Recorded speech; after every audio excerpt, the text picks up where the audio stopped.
Welcome to the Behaviour Smart podcast, brought to you by Behaviour Smart, the incident recording system that improves behaviour. Thank you for listening, and we hope you enjoy the Behaviour Smart podcast.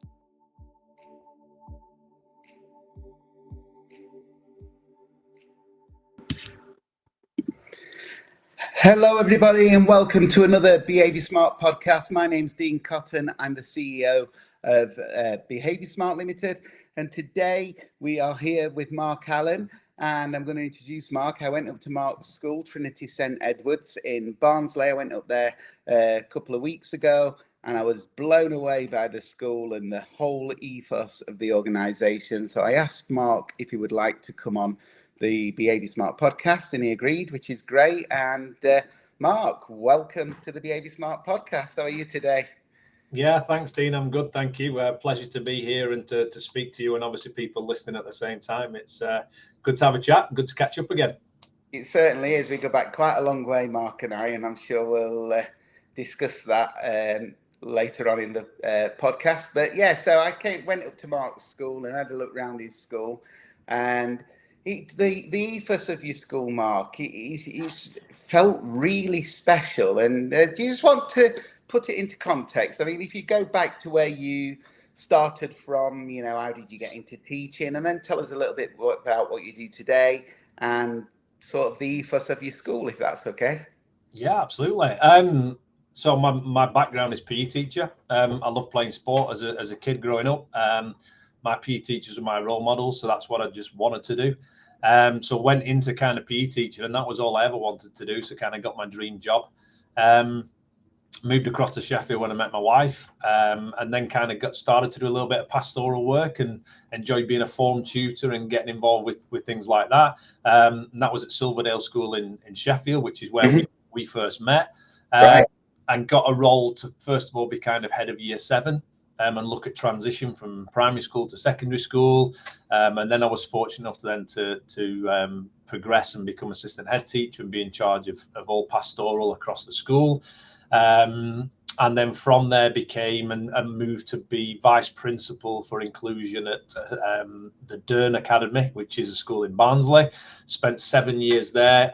When I went there, it was in a category for Ofsted, and managed to take the school with the other senior leaders and staff to out of that category, and did a lot of really great work there with the cohort and the children. And then I got a real passion for kind of thinking about being a head teacher and kind of leading, you know, my own school and using some of my experiences. And then was very lucky enough to get the post I'm in now. So this was advertised in Barnsley again. It's a place that's close to my heart, as I said, because of working for numerous years. And this was a free school. So the school was open because of a need for places in Barnsley. And our trust was successful in the bids. That's Trinity Multi-Academy Trust that have schools over in West Yorkshire predominantly. So it was the first venture into South Yorkshire, but a lot of the trust work aligns with mine, especially looking at how we support children from most disadvantaged communities and giving them the chance in life that they may not have. And that's one of our kind of prime directives as a trust to do that. That aligned. And then was fortunate enough to get the job and grow it from scratch. So we've basically grown 1 year at a time. We had a temporary site for 3 years because there was fair few issues with builds, and people that have gone through free schools will probably know that. And then we've moved into our brand new building in September, which I took you around. Prior to that, in May, we had our first Ofsted visit, and we're given outstanding in all areas, which we're delighted with. And that was the first mainstream school ever in Barnsley to get that. So we're delighted with that. And you know, here I am now, kind of, you know, in this very fortunate position to lead this wonderful school with wonderful staff and children. And I suppose you asked about the culture of the school. That's what it is. We've kind of always predicated that the ethos of the school is for the children. And again, aligns to kind of what our mat's about, that we do things for the betterment of children. And being able to grow the school with staff and employ new staff every year and coming on that journey with us. And at the same time, using my experience of leading inclusion to look at how we overcome barriers, how we support the children that need it, how we use rewards and celebrations and excellence to instill confidence and self-esteem in the children and make it a place that people want to come to, and, you know, for the children to enjoy it, to have a smile on their face, and the same for the staff. I mean, it's brilliant. I mean, let's just go back a little bit, because I just want to explain something that I was running a behaviour support course, and on those behaviour support courses that I run, I get a lot of SEMH staff, people working in special schools. And then one day I turned up to run this course, and I'd got a mainstream secondary school teacher on this course. And I must admit, at first, when I saw your name, mainstream secondary school teacher, I thought, it's interesting. We don't usually get mainstream school secondary teachers on those courses. And Mark turned up and he did the course. It was a 5-day course that I was running. And the empathy that you had towards the students that you're working with really struck a chord. And I'm going to say this, it struck a chord that much that I actually sent my daughter to Mark's school, because I wanted her to be exposed to that ethos and that culture. Because in my experience at that time of mainstream secondary schools, that's not what they were like. And I know there are lots of really, really good secondary schools, and we work with lots of schools. But in my experience, certainly when I was at school, I know that was quite a while ago, the school was about, do as I say, and sort of lots of carrot and stick and detentions and punishments and a whole range of different things. But Mark's ethos was completely different. And like I say, I ended up sending my daughter to his school. Do you ever come across sort of people challenging your views around ethos and culture? Because actually, I don't know whether I'm going too far to say this, but you love the kids that you work with, and you treat them with respect and dignity at all times. And sometimes we don't see that in some schools, but we do in yours. So I just wondered if you ever came across people that say, no, that's not the right way to do it. You need to do this, and you need to use punishment. Yeah, I think in any walk of life you come across people that have different views and opposing views, and I think that's fine. There are lots of successful schools that have done things in different ways to kind of the way we do it. I think there's also a happy medium. What I always focused on was thinking about if I saw a child that was struggling, or it was a behavior need that was displayed in challenging behavior, I was like, why? Where's that coming from? What's driving that behavior? How do we understand it? There are still lines that you have to draw in the sand. There are still consequences and learning to take place to understand that response, that behavior is not acceptable. So therefore, what do we do differently next time? And, a lot of the work that we first did together was then recognizing for children what those emotions and feelings are, because they understand those better than being able to kind of describe something or look at a consequence. So I was always really fascinated at unpicking, well, what drives that behavior and why? How does it make you feel? And therefore, when you feel like that, how do you act? And therefore, you're not allowed to do it that way, because that's not how we behave in society. We have to think about the next time you feel like that, let's try this instead. And that takes a while, and even now as a head teacher at school, there's still rules and regulations and consequences, and you still have the structure in place because you need that. But then behind the scenes of all that is lots of support networks, lots of external agencies, graduated responses to need, and trying to actually find out which one of them it is. One of the things we've looked at here in the last couple of years is early on doing a really kind of drilled down needs analysis of what is it that's being displayed, and if it is an SEN need, which aspect of it is predominantly showing the most. So therefore, if it is an SEMH need that we're seeing, then therefore we go down that route of support and intervention rather than it being a kind of blind alley. And we think we know what it is. And sometimes what I found is that the SEMH need is not generally the primary need. It's the behaviour that's being shown. The primary need is generally the cognition, because of poor literacy skills or poor reading age, or a further special educational need that needs some real support. So I think sometimes people will have opposing views to mine and will say that you can't do those things or you need to do it this way. And I think I've been really fortunate in the trust that I work in, that we've had some clear systems and directions in place, but also the chance for each head teacher in each school to develop that culture of how to support the children the best. And that's been something that was really kind of predominant in why I chose, to go for this role and work for the trust that I work for. I think when I came to look around, one thing that struck me was that all the staff felt like all the staff had the same ethos, same values, same beliefs. And I mean, that must be a bit of a challenge, because how many staff do you have working at the school? Now, so we're 4 years in now. So at the moment, we've probably got about 64, 65, 70 staff, something like that. And yeah, we've worked really hard on that. And I think when it comes to recruitment, that's where I suppose I've been fortunate in that I've been able to appoint all of my staff. I've been on every interview panel, I've asked those questions.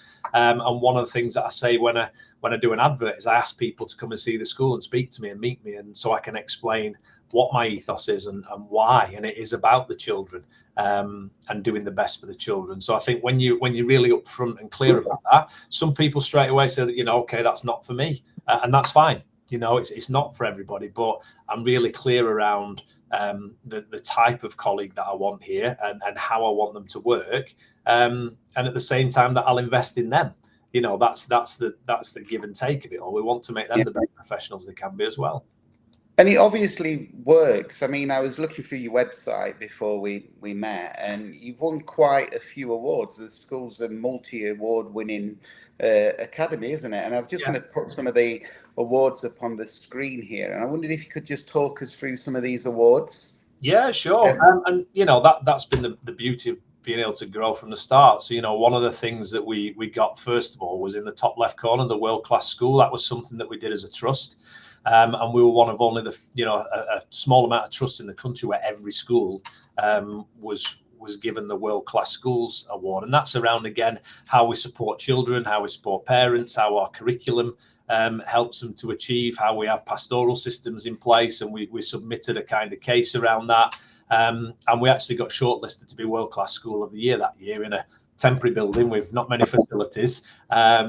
And we didn't end up winning it, which is absolutely fine. But to be shortlisted for that was wonderful, and then we got the world class status. Like the bottom left hand corner, we're a STEM school, so we kind of offer some specialism and experiences in STEM. And South Yorkshire is a perfect region to do it. And the bottom left is the Space Education Gold Mark, which not many secondary schools got on the first time of going for that. And we did, because in our STEM days, we have drop-down days where we focus purely on space and careers in space and what that looks like. We've done stargazing events with our parents and children in the local country park. So we're really passionate about a broad curriculum at the same time. The music marks there. Barnsley is it's a really good music area. You look at some of the history of the local area with the mining communities and brass bands and so on. It's an important thing for children to do, and our children really enjoy music and play music. So we've got the music mark because that's throughout Key Stage 3 and throughout Key Stage 4. The computing mark, again, we're not, it's a broad offer for these children to come and do. And the more recent ones are on the right hand side. We've been given the inclusion quality mark and a centre of excellence because of all of the support networks that we put in place for children, families that may need a little bit extra. We've just been given the Leading Parent Partnership Award, where we've been working with families and parents. So we've got a parent leadership group and how we welcome in and how we communicate. And, I'm not naive. We don't get it right all the time, but it's about a culture, again, of trying to make this a family school and a community school. And that's what I want. And, we're really focusing on raising aspirations here and giving children every single chance. So we've got the Quality and Career Standard Award that we got when we didn't even have a Key Stage 4. So we got that with just, year 7, 8 and 9, but we've built in from the minute they arrive here, thinking about aspiration, ambition to go into what career you want to do, whether it's an apprenticeship or university or a job or your own business, and kind of doing lots of visitors and assemblies and programs to kind of open children's eyes to what's out there. So, we're really fortunate, and it's wonderful to have all these, awards and marks, but it is testament to the work that the school and the trust are doing. To make it even better for our children. So I'm just really proud that we've got them. It's great. Absolutely. I mean, I'm just thinking, like, where do you get the time? To do, because I bet that they're probably not the only awards you've got. They're these ones I took off your website, and there's a lot of hard work in there, isn't there? Yeah, and that's, that my team are superb. They're a brilliant team of professionals. And these are the ones that are coming to me and saying, I want to go for the mark, the arts mark, the music mark, because they're passionate about their area. And one thing that I've said around when we appoint staff here is, we want to instill I had all that enthusiasm and passion for PE. It's the best subject on the curriculum. I argue with everyone all the time. It is, because it's mine.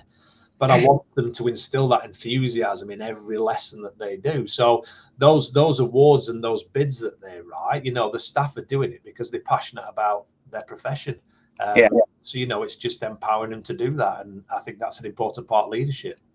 I mean, on all the Behaviour Smart podcasts that we've done, one thing sort of jumped out at me that I'm very I've never really given enough thought to, and I feel a bit, awful saying that. But in episode 1 of the Behaviour Smart podcast, we talked to Kieran, and Kieran was an ex-student of mine, and then I didn't see him for 20 years because most of the time he was in prison, and then came out of prison and sort of turned his life around. And I asked him,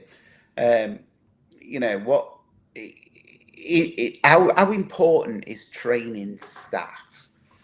And I thought he was going to say, yes, of course, it's very important, because that's what we all say. And he said, his response was very different. He said, it's not that important.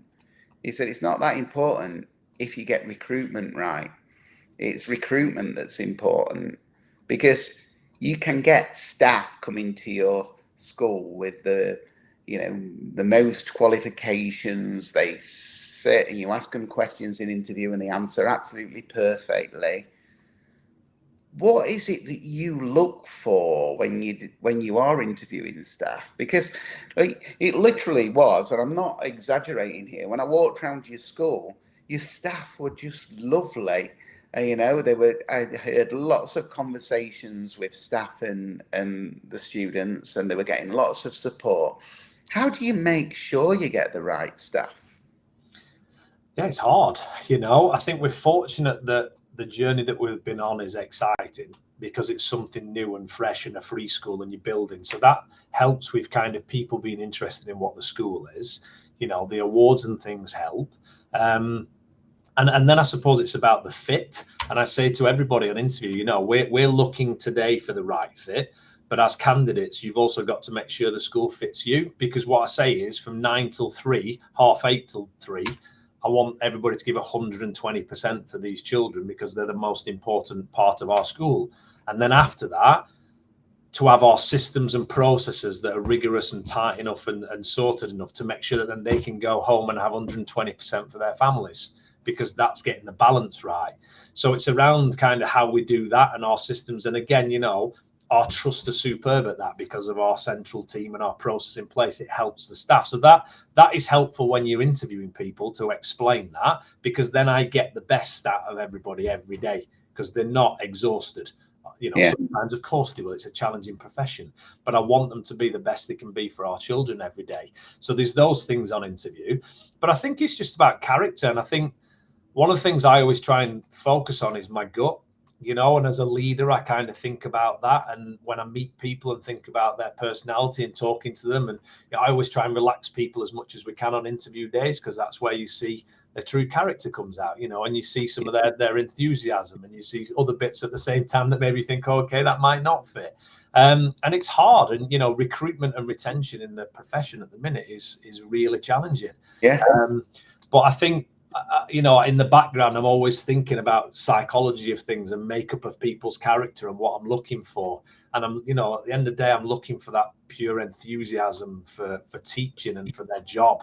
And if that's not there, then, so it's finding that and in the background thinking about what character I need. And when it is really tough, have they got the resilience to carry on? And do they have children really at the center of what they want? And are they gonna run through a wall for those kids? And that's where the recruitment process, with the tasks and the questioning and meeting me beforehand, all those things come into play. And as I said, we've got a really, really skilled, dedicated team. I'm very lucky. Yeah, I mean, or skilled, but you probably say lucky. But How do you obviously, you know, with how many students do you have in your school, Mark? We've got 760 at the moment, 720, sorry, and then it's going up to 900 next year because we'll have 5 full year groups for the first time. Oh yeah, cool. So we obviously with that many students, you know, the best school in the world is going to have issues around behaviour. And I just wanted to sort of learn a little bit about your behaviour systems for those students that are really struggling. So how do you support those students really? Yeah, so we have a system across the trust, you know, where you have warnings for behaviour in lessons, and you know that's probably in 8 out of 10 secondary schools, 9 out of 10, where you go through a system. But the important thing around what we do is use that data to identify some patterns, and then try and see where, again, what is that behaviour? Why are we seeing that? Why are children being, you know, if they get a detention, we've done a piece of work and you did a piece of research around, you know, detentions don't change behaviour, they're a deterrent. And they also help you kind of think about, well, how can we change things? But they don't change the behaviour. That a lot of the time they're a deterrent. So we use the internal data we get in lessons to look at patterns and see if there's children that are getting multiple ones. And then we start those needs analysis straight away and look at those graduated responses to needs. So what is it from a pastoral point of view? You know, is everything all right at home? Do we need to have a conversation with parents? Is it something that's happened in the past? Have we got some trauma? You know, what's manifesting itself in this behaviour? Is it that we've got an undiagnosed SEN need? So we meet weekly as a team to look at that data, and we've got a system in the trust that develops and produces that data for us again. So we've got that at our fingertips. And then it's pulling the right people together to say, right, well, why has this student got this amount of points this week? Why did they get removed from lesson 2 or 3 times? And what we're going to do about it so that we can change that behaviour and give them extra support if they need it. So it's being smart with the figures that you've got in front of you, and then thinking, okay, well, what does that go? And one of the things that I've learned a lot through my experience is thinking about triangulating your pastoral teams with your SEND team, because sometimes they work in silos and it can't be like that. So it's making sure that you pull the teams together. So that's kind of how we go. And you know, we will continue to keep adding layers of support until that kind of behaviour pattern settles down, or it might end up then going for an EHCP, whatever it may be, to try and enable that child to have success. So, okay, so, you know, I might not go easy on your ear there, Mark. So I'm a student in your class or in a class in your school, and I'm sort of causing some low-level disruption. So what happens next? They get a warning from the teacher. All right. How would that happen? How would they would say it. So it'd say, you know, Dean, you know, when I'm talking, you need to be listening to me. Don't, you know, not turning around at your friends. That's your first warning. Right. Okay. And then it then progresses up, and you'll see this in every school. Then it'll go to a, you know, it might be the second one, and we have a board that we put those names on so we can keep a track of it. Now, at the same time, we also have a board that has the positives as well. So when children are getting it right, what I want is an atmosphere in lessons where the positives outweigh the negatives. But what we can't have, and what we have to have all the time, is that learning's sacrosanct, and we've got to make sure that that learning environment is right for everybody. And if somebody isn't, you know, following the rules or is causing some low-level disruption, we've got to try and tackle that, and we've got to try and help them. And okay, they may get removed from that lesson because they've done it 3 times or out of the 4th time go.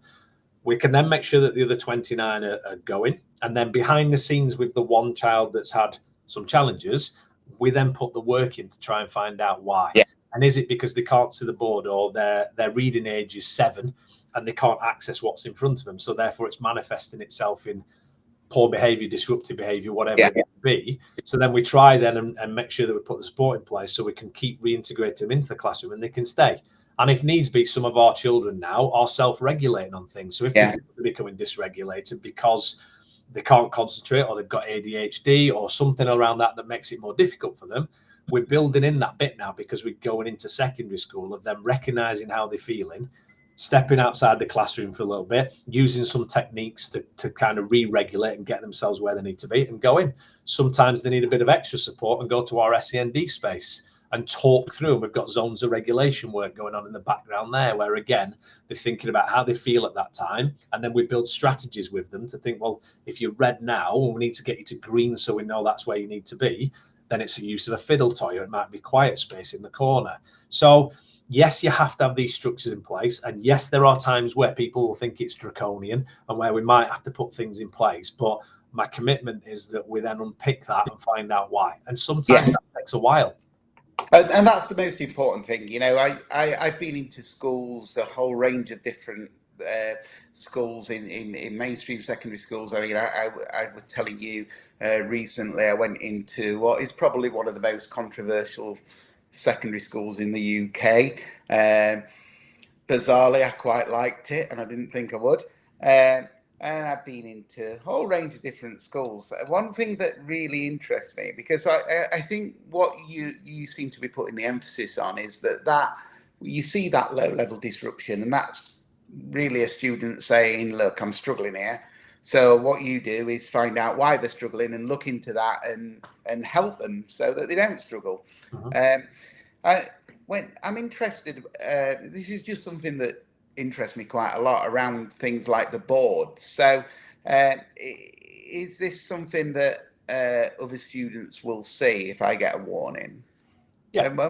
What's the benefit in that, do you think? I think a lot of the time the benefit is also for the member of staff.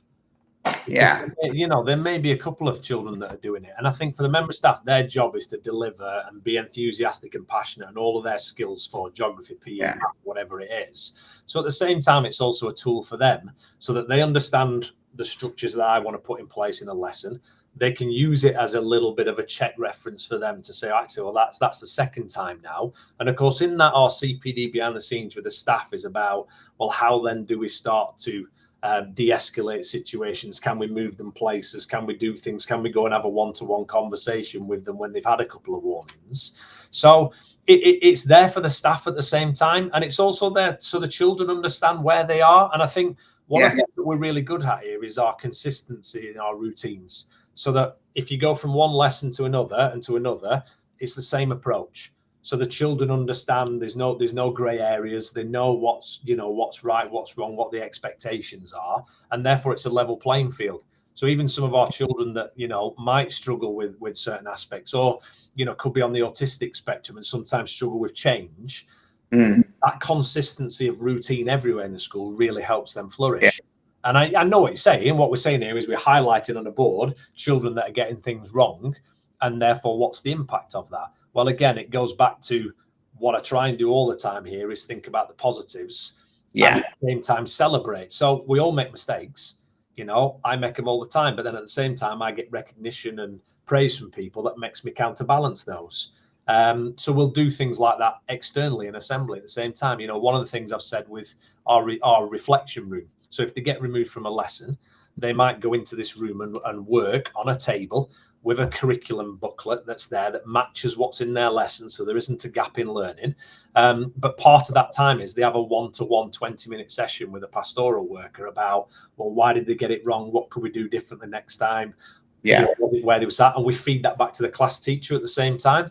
And they also get positives in that room for working hard, for doing the right things. So it's flipping the narrative as much as I must admit, I actually loved your reflection room, and I love the way that what happens is often in some schools, students are sent out of class and they're sent to a reflection room where they sit quietly or do some sort of menial task. But what you had is a system in place where they can continue to do their work.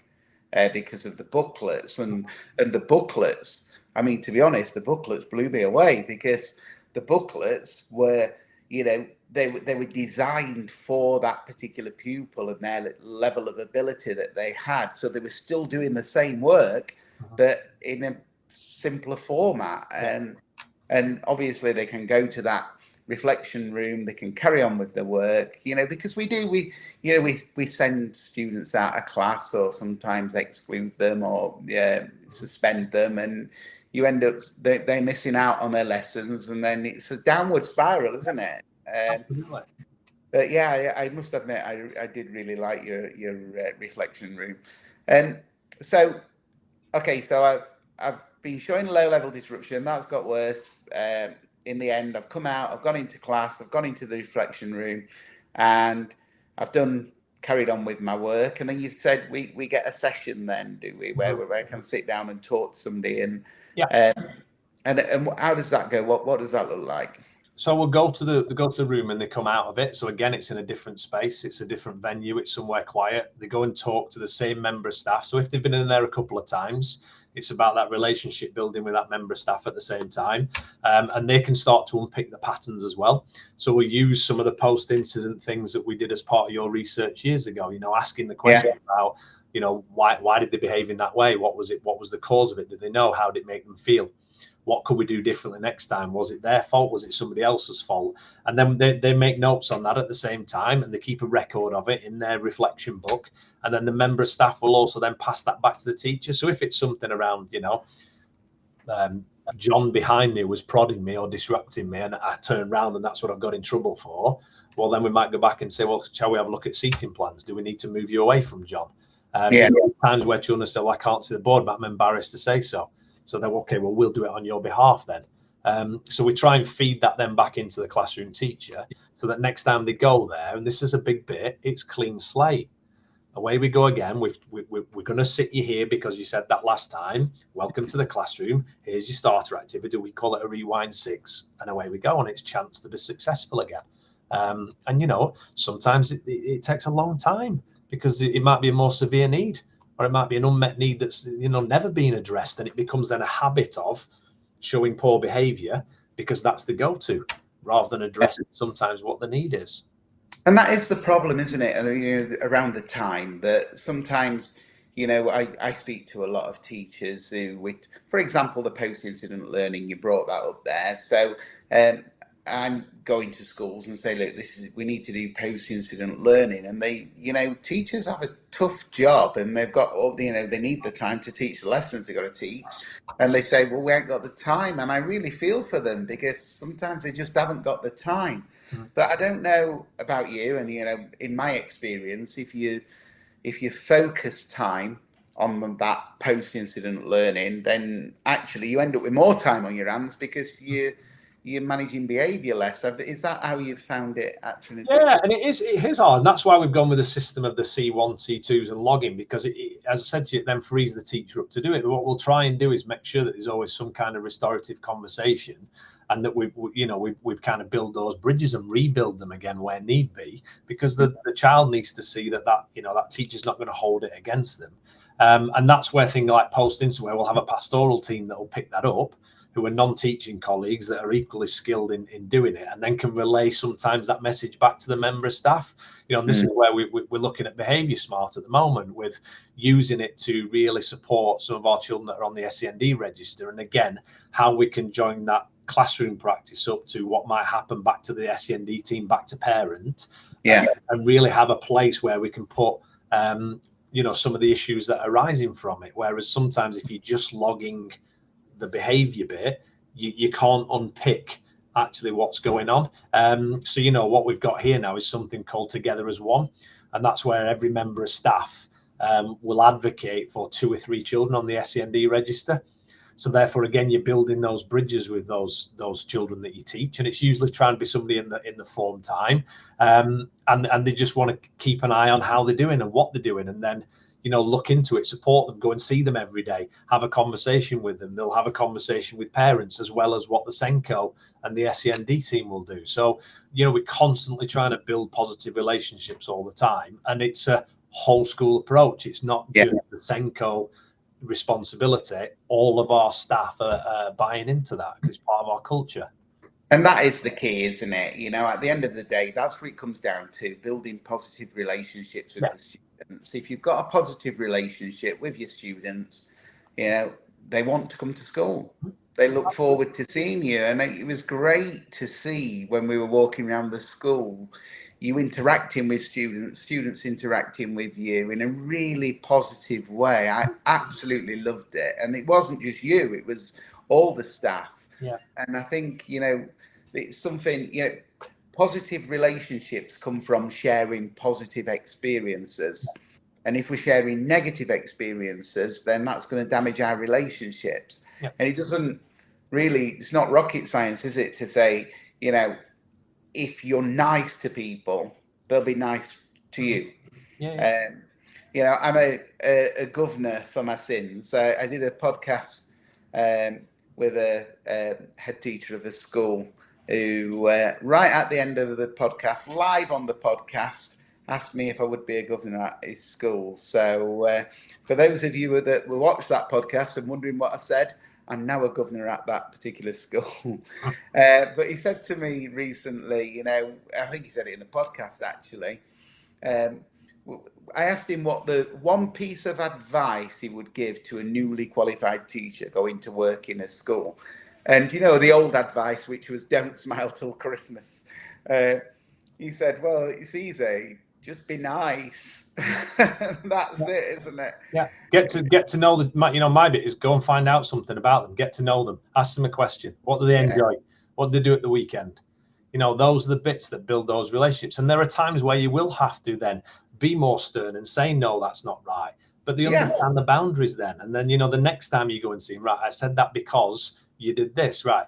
Let's go again now. Tell me about this. You know, we've got a young man at the minute who's got some challenges, and we're constantly working to try and support, you know, and then I've seen him today and he's come and, you know, drawn me a picture and give me a high five because some of those things are now working. The relationship's not broken. It's hard sometimes when you have to put those things in place and they don't, you know, they don't like that or they can't see why, but it doesn't mean that, you know, you can't do it. And I think my philosophy as me as a leader is exactly that is, you know, yeah, I know what I want. I'm driven and I know, you know, where the line is, but actually I'll do things in the right way and treat people in the right way and be nice to people because that's what I want the children in our school to grow up being as well. So it is about absolutely. You know, I'm going to change my views on this. I listened to Diary of a CEO. It's a very similar podcast to this. You know, we've got just as many views with Stephen Bartlett, and he was interviewing the guy, the CEO of Snapchat, and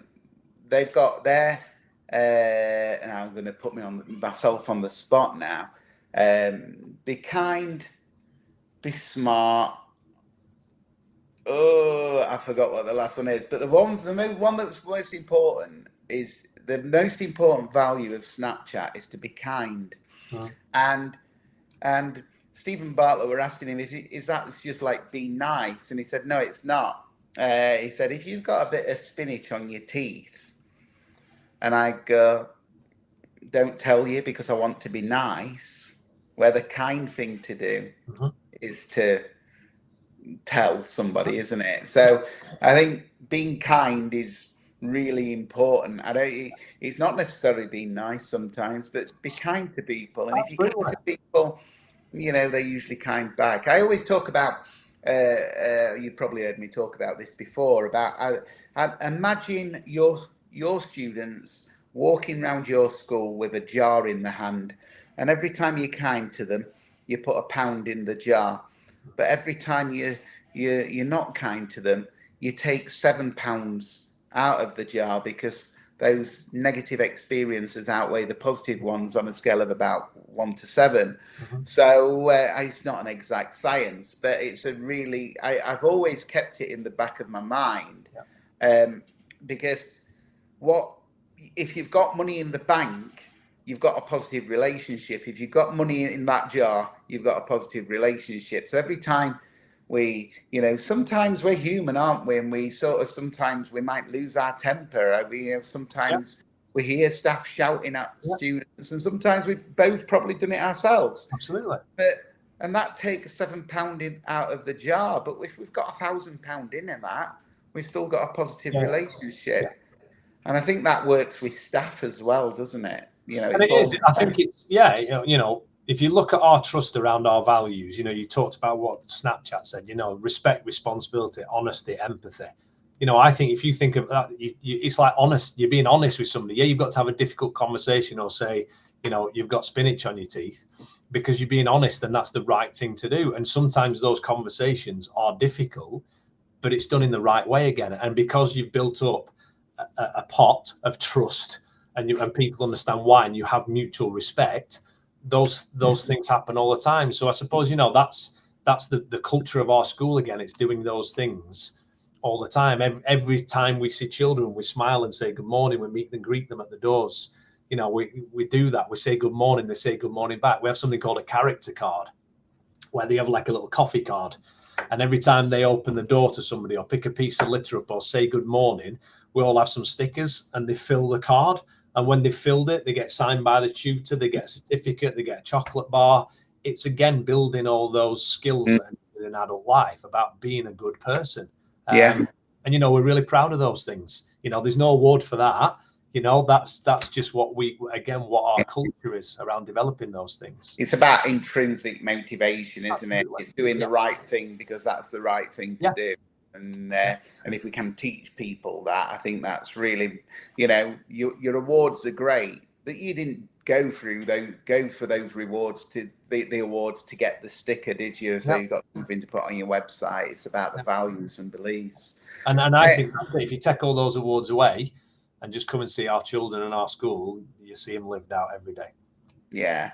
And I was going to ask you about that, whether, I'm sure you would welcome people to come and have a look around your school. I certainly felt very welcome. Absolutely. Anytime, there's lots we can show people around pastoral, around teaching and learning. They'd be more than welcome to do it, reach out. It's not a problem at all. It is a really special place. It's a really special place. I before I even got there, to be honest, Mark, I knew it. I had a good idea of what it was going to be like. I didn't realise how good it was going to be.